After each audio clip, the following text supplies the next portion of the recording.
এই রেসিপিটা খেতে এতটাই মজার, এতটাই দুর্দান্ত যে একবার খেলে এই স্বাদটা মনে হবে মুখে লেগে আছে। হ্যালো ভিউয়ার্স, আসসালামু আলাইকুম। Welcome back to my channel let's cooking yummy ফুডে আপনাদের সবাইকে স্বাগতম জানিয়ে আবারও নতুন একটা রেসিপি দেখার আমন্ত্রণ রইল। আজকে আমি আপনাদের মাঝে শেয়ার করছি রুমালি পরোটা দেখার জন্য। এখানে আমি 1 কাপ পরিমাণ পানি নিয়ে নিচ্ছি। এটা কিন্তু একদম নর্মাল পানি। এবার এখানে আমি স্বাদ মতো লবণ, একদম হাফ চা চামচ পরিমাণ। এখানে এবার আমি 1 চা চামচ পরিমাণ চিনি অ্যাড করে খুব ভালো করে মিশিয়ে নিব। তার আগে এখানে আমি 1 চা চামচ পরিমাণ সাদা তেল অ্যাড করে দিচ্ছি। এবার খুব ভালো করে চিনিটাকে গুলিয়ে নিব পানির সাথে। এই পরোটাটা খেতে এতটাই মজার যে অন্য পরোটা খেতে একদমই ভালো লাগবে না একবার এই পরোটা খেলে। তো অবশ্যই সবাইকে অনুরোধ থাকবে একবার হলো এইভাবে বাসায় ট্রাই করার। তো দেখুন বন্ধুরা, এখন আমি ওই একই চায়ের কাপে মেপে 2 কাপ পরিমাণ আটা অ্যাড করে দিব। এখানে আমি 1 কাপ পরিমাণ পানির জন্য এখানে আমি 2 কাপ পরিমাণ আটা অ্যাড করে দিচ্ছি এবং আটাটাকে এবার আমি খুব ভালো করে মথে নিব।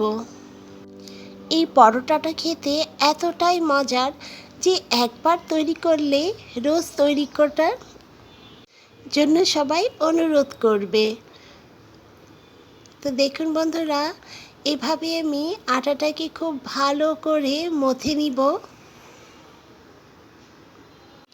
রেসিপিটা দেখতে দেখতে যারা এ পর্যন্ত চলে এসেছেন এবং একটি লাইক দিতে ভুলে গিয়েছেন, আশা করব ছোট্ট একটি লাইক দিয়ে সাথেই থাকবেন এবং ভিডিওটা কিন্তু কেউ স্কিপ করবেন না, তাহলে কিন্তু একদমই বুঝতে পারবেন না যে আমি কেমন করে পরোটাটা তৈরি করছি। তো দেখুন বন্ধুরা, আমি এভাবেই মথে নিয়ে সফট একটি ডো তৈরি করে নিয়েছি। এখন আমি এই ডো থেকে লেচি কেটে নিচ্ছি। এখানে আমার প্রায় 4 টুকরো পরিমাণ লেচি কেটে নিয়েছি। এখন আমি এই লেচিগুলোকে বেলে নিব।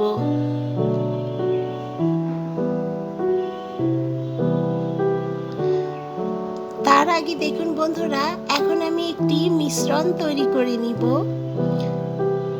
এখানে আমি 2 টেবিল চামচ পরিমাণ সাদা তেল অ্যাড করে দিচ্ছি এবং এখানে আমি 2 চা চামচ পরিমাণ কর্নফ্লাওয়ার অ্যাড করে দিচ্ছি। আপনারা চাইলে এখানে আটা বা ময়দাও অ্যাড করতে পারেন। তো আমি এই মিশ্রণটাকে খুব ভালো করে মিশিয়ে নিচ্ছি। রেসিপিটা ভালো লাগলে সাবস্ক্রাইব করে সাথে থাকতে পারেন, আর বেশি ভালো লাগলে শেয়ার করে সবাইকে দেখার সুযোগ করে দিতে পারেন। তো দেখুন বন্ধুরা, এভাবে একটু সময় নিয়ে আমি মিশ্রণটাকে খুব ভালো করে মিশিয়ে নিচ্ছি। মিশ্রণটা আমার মিশিয়ে নেওয়া হয়ে গিয়েছে। এখন আমি পরোটাটা বেলে নিব। এখন আমি এই পরোটাটা কিন্তু একটু আটা মিশিয়ে বেলে নিব। এখানে কোনো প্রকার তেল দিয়ে বেলার কোনো প্রয়োজন নেই। তো দেখুন বন্ধুরা, এভাবে একটু বড় করে আমি এই রুটিটাকে বেলে নিচ্ছি। আমার চ্যানেলে যারা নতুন বন্ধুরা, তারা কিন্তু সাবস্ক্রাইব করে পাশের বেল আইকনটি প্রেস করে দিবেন এরকমই নতুন নতুন রেসিপি দেখার জন্য। তো দেখুন বন্ধুরা, এভাবে আমি রুটিটাকে ফার্স্টে বেলে নিচ্ছি একটু বড় করে, একটু পাতলা করে। রুটিটা দেখে বুঝতেই পারছেন না পাতলা না মোটা, একদম মাঝারিভাবে এটাকে আমি বেলে নিয়েছি। এই রুমালি পরোটাটা সব কিছুর সাথেই খেতে কিন্তু অনেক মজার লাগে। নিরামিষ তরকারি বা মাংস, ডাল সব কিছুর সাথেই কিন্তু অসম্ভব মজার লাগে। তাই সবাইকে একবার ট্রাই করার অনুরোধ থাকবে।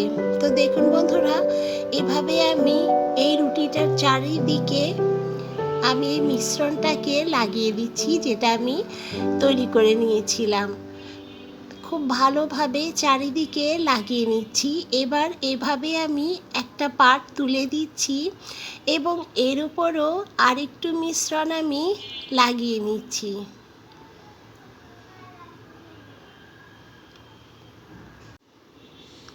তো দেখুন বন্ধুরা, প্রত্যেকটা ভাজেই কিন্তু এই কর্নফ্লাওয়ার আর তেলের মিশ্রণটা এভাবে লাগিয়ে নিচ্ছি এবং এই রুমালি পরোটাটা কিন্তু একদম চারকোনা তৈরি করে নিব।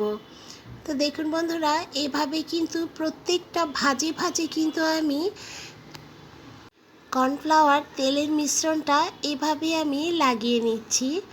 এখন আমি এভাবেই ভাঁজ দিয়ে নিচ্ছি, একটু চেপে আমি এভাবেই ভাঁজ দিয়ে নিলাম। এভাবেই কিন্তু প্রত্যেকটা পরোটা কিন্তু সেম প্রসেসেই কিন্তু আমি বেলে নিব। এবার আমি সামান্য একটু আটা মিশিয়ে পরোটাটাকে আমি বেলে নিচ্ছি।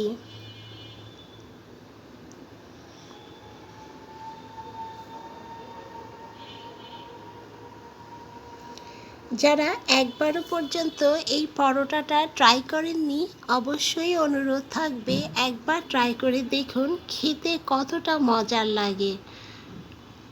তো দেখুন বন্ধুরা, পরোটাটা আমার বেলা হয়ে গিয়েছে।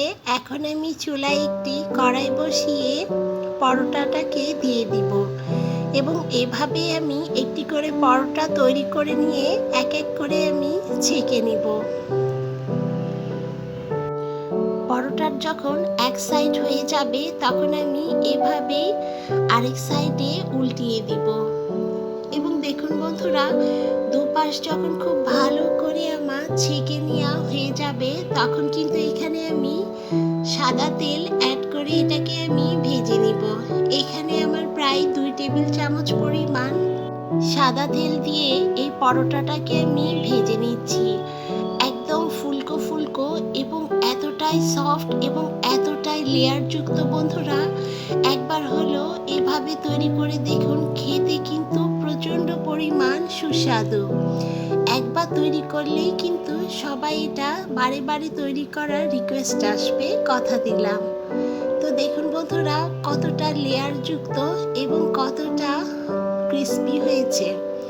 তো রেসিপিটা ভালো লাগলে অবশ্যই লাইক করবেন এবং বেশি করে শেয়ার করে দিবেন যাতে সবাই দেখার সুযোগ পায়। তো আজকের মতো এই পর্যায়ে সবাই ভালো থাকবেন, সুস্থ থাকবেন এবং সাবধানে থাকবেন। আল্লাহ হাফেজ।